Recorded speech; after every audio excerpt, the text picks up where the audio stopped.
ഇതിനകത്ത് പ്രശ്നം കിടക്കുന്നതെന്ന് പറഞ്ഞാൽ നമ്മുടെ മൊത്തം ഈ ഇന്ത്യയിലുള്ള ഗ്യാസ് അതിനൊരു കണക്കുണ്ട്. അതിൻ്റെ 60% നമ്മൾ പുറത്തുനിന്നാണ്. അതായത് ഇന്ത്യയിൽ മൊത്തം ഉപയോഗിക്കുന്ന ഗ്യാസ് ഏകദേശം 33 കോടി കുടുംബങ്ങൾ ഗ്യാസ് ഉപയോഗിക്കുന്നു എന്നാണ് കണക്കാക്കിയിരിക്കുന്നത്. 33, നമ്മുടെ ജനസംഖ്യ 144 കോടിയാണെങ്കിലും ഇപ്പം അടുപ്പിൽ വിറക് കത്തിക്കാൻ, ഭക്ഷണം ഉണ്ടാക്കാൻ ഏകദേശം 33 കോടി കുടുംബങ്ങളിൽ ഗ്യാസാണ് ഉപയോഗിക്കുന്നത്. ഈ ഉപയോഗിക്കുന്ന ഗ്യാസിൽ 60% വിദേശത്ത് നിന്നാണ് വരുന്നത്.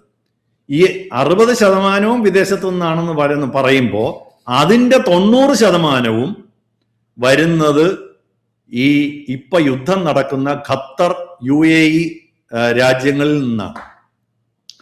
ഖത്തറിൽ നിന്നും UAEയിൽ നിന്നും ഇത് വരണമെന്നുണ്ടെങ്കിൽ നമുക്കറിയാലോ, ഈ ഹോർമൂസ് കടലിടുക്ക് ഇറാന്റെ നിയന്ത്രണത്തിനുള്ള വളരെ ചെറിയ വീതി കുറഞ്ഞ ഒരു പ്രദേശം. അവിടെ 33 കിലോമീറ്റർ ആണ് അവിടെ കടലിന് വീതിയെങ്കിൽ കപ്പൽ പോകുന്നത് വെറും 3 കിലോമീറ്റർ വീതി ഒരു ചാലിൽ കൂടെയാണ്. ഇതിന്റെ നിയന്ത്രണം പൂർണ്ണമായിട്ടും ഇറാനാണ്. ഇറാൻ പറഞ്ഞു, ഞങ്ങളുമായിട്ട് യുദ്ധം ചെയ്യുന്ന അമേരിക്കയും ഇസ്രായേലും യുദ്ധം ചെയ്യുന്നിടത്തോളം കാലം ഞങ്ങൾ ഈ കടലിടുക്കി കൂടെ കപ്പലുകളെ, എണ്ണക്കപ്പലുകൾ പോയാൽ ആക്രമിക്കും. ഞങ്ങളിതാ ഇത് അടച്ചിരിക്കുന്നു, എണ്ണക്കപ്പലുകൾ അതുവഴി പോയാൽ ആക്രമിക്കും.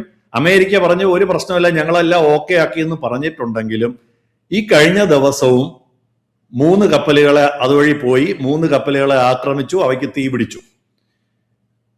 ഇറാൻ പറഞ്ഞിട്ടുണ്ട്, ഇന്ത്യയിലേക്കുള്ള കപ്പലുകളെ ഞങ്ങൾ കടത്തിവിടും, ഇന്ത്യ ഞങ്ങൾക്ക് വേണ്ടപ്പെട്ട രാജ്യമാണ്, അതുകൊണ്ട് ഇന്ത്യയിലേക്കുള്ള കപ്പലുകളെ ഞങ്ങൾ ആക്രമിക്കില്ല എന്ന് പറഞ്ഞിട്ടുണ്ടെങ്കിലും ഇത് എത്രത്തോളം ഫലപ്രദമായിട്ട് പ്രവൃത്തിയിൽ വരും, ഒരു യുദ്ധമേഖലയിൽ കൂടെ വരുമെന്നുള്ളത് വലിയ ഒരു പ്രശ്നമാണ്.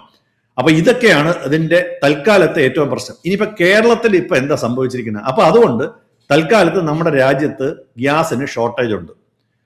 ഇതെന്ന് ശരിയാകുമെന്ന് ഉറപ്പില്ല. അതുകൊണ്ട് എന്ത് പറ്റി? കേന്ദ്ര സർക്കാർ പറഞ്ഞു ഒരു അടിയന്തര ഒരു നടപടി എടുത്തിട്ടുണ്ട്. എന്താണെന്ന് വെച്ചാൽ ഗാർഹിക മേഖലയിലേക്ക്, അതായത് വീടുകളിലെ അടുപ്പുകൾ ഒരു കാരണവശാലും അണയാൻ പാടില്ല.